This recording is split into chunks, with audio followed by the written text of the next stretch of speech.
Welcome to new TV Telugu. ఇప్పుడు AP top ని చూద్దాం. పలమనేరు మున్సిపాలిటీ బడ్జెట్ సమావేశం రసాబసగా ముగిసింది. 2025-26 సంవత్సరానికి గాను జరిగిన బడ్జెట్ సమావేశంలో అధికారుల తీరుపై కౌన్సిలర్లు మండిపడ్డారు. ఎంపీ నిధుల కింద మంజూరైన పనులు రద్దు చేసి మళ్లీ టెండర్లు పిలవడంపై తమకు కనీస సమాచారం ఇవ్వకపోవడంపై ఆగ్రహం వ్యక్తం చేశారు. ఈ క్రమంలో ఓ దిశలో అసలు ఏమి జరుగుతుందో తెలియని గందరగోళ పరిస్థితి నెలకొంది. అధికారులు సర్ది చెప్పి సమావేశం ముగించారు. నాతవరం మండలం తాండవ జలాశయం చైర్మన్ ఎన్నికలు నర్సీపట్నం ఇరిగేషన్ కార్యాలయంలో ఉదయం నిర్వహించారు. తాండవ చైర్మన్ గా నాతవరం మండలానికి చెందిన కరక సత్యనారాయణ ఏకగ్రీవంగా ఎన్నికయ్యారు. వైస్ చైర్మన్ గా కోటనందూరు మండలానికి చెందిన జోగి బాబు ఏకగ్రీవంగా ఎన్నికైనట్లు ఎలక్షన్ అధికారిని ఆయిషా ప్రకటించారు. విజేతలను మున్సిపల్ కౌన్సిలర్ చింతకాయల రాజేష్ ప్రత్యేకంగా అభినందించారు. ధ్యానం ద్వారా మనస్సుకు ప్రశాంతత లభిస్తుందని రాష్ట్ర శాసనసభ స్పీకర్ చింతకాయల అయ్యన్న పాత్రుడు అన్నారు.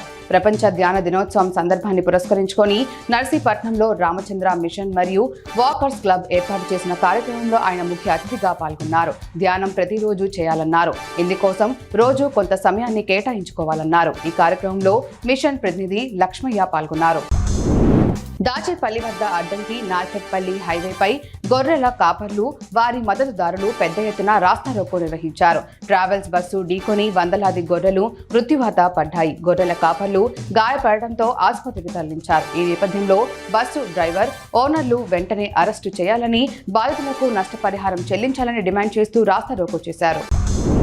పి గన్నవరం పోలీస్ స్టేషన్ ను ఏలూరు రేంజ్ ఐజీ అశోక్ కుమార్ సందర్శించారు. ఈ మేరకు వార్షిక తనిఖీలలో భాగంగా ఆయన పి గన్నవరం పోలీస్ స్టేషన్ ను తనిఖీ చేయడానికి వచ్చారు. ఈ సందర్భంగా ఆయనకు పోలీస్ సిబ్బంది గౌరవ వందనం చేశారు. అనంతరం పోలీస్ స్టేషన్ పరిసరాలను ఆయన పరిశీలించారు. ఈ కార్యక్రమంలో పోలీస్ అధికారులు పాల్గొన్నారు.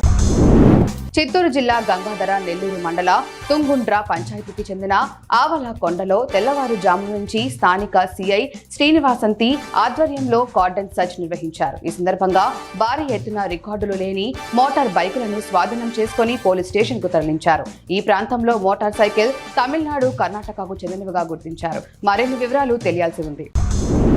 అనపర్తి గ్రామ దేవత వీరులమ్మ అమ్మవారి జాతర మహోత్సవాలకు అనపర్తి ఎమ్మెల్యే నల్లమిల్లి రామకృష్ణారెడ్డి శ్రీకారం చుట్టారు. అమ్మవారి ఆలయం వద్ద ప్రత్యేక పూజలు చేసి పందిరి రాటను ప్రతిష్ఠ చేసి ఉత్సవ పనులను ప్రారంభించారు. సంక్రాంతి పురస్కరించుకొని 5 రోజుల పాటు అమ్మవారి జాతర తీర్థ మహోత్సవాలు జరపనున్నారు. ఆలయంలో ప్రత్యేక పూజలు చేసి అమ్మవారి గరగను శిరస్సున పెట్టుకొని ఉత్సవ పనులను ప్రారంభించారు.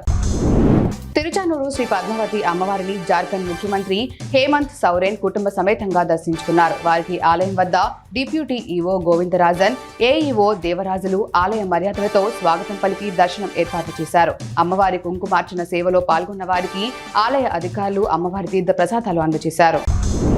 పెనుగొండ పట్టణంలోని పాత చెక్ పోస్ట్ వద్ద నుండి కుంభకర్ణ విగ్రహం వరకు వేసిన బీటీ రోడ్డు పనులను రాష్ట్ర బీసీ సంక్షేమ శాఖ మంత్రి సవిత పరిశీలించారు. ఈ సందర్భంగా మంత్రి మాట్లాడుతూ గుట్టూరు నుండి మరవకుంటపల్లి వరకు, పెనుగొండ నుండి కుంభకర్ణ విగ్రహం వరకు బీటీ రోడ్డు కోసం రాష్ట్ర ప్రభుత్వం 18 కోట్ల రూపాయల నిధులు మంజూరు చేసినట్లు తెలిపారు.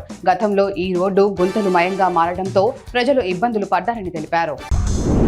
తుళ్లూరు మండల కేంద్రమైన తుళ్లూరులో ప్రధాన రహదారులు పార్కింగ్ స్థలాలుగా మారిపోతున్నాయని గ్రామస్తులు అంటున్నారు. ప్రధానంగా లైబ్రరీ సెంటర్లో తోపుడు బండ్లు రహదారిపైనే పెట్టి వ్యాపారాలు చేయడంతో వాహనాలు నిలిచిపోయి ట్రాఫిక్ ఇబ్బందులు వస్తున్నాయని చెప్పారు. తులసి థియేటర్ సెంటర్లో వాహనాలు రహదారిపై నిలవడంతో పాటు వేగంగా వెళుతున్న టిప్పర్లు, ట్రాక్టర్లతో భయపడుతున్నట్లు ఆదివారం స్థానికులు తెలిపారు.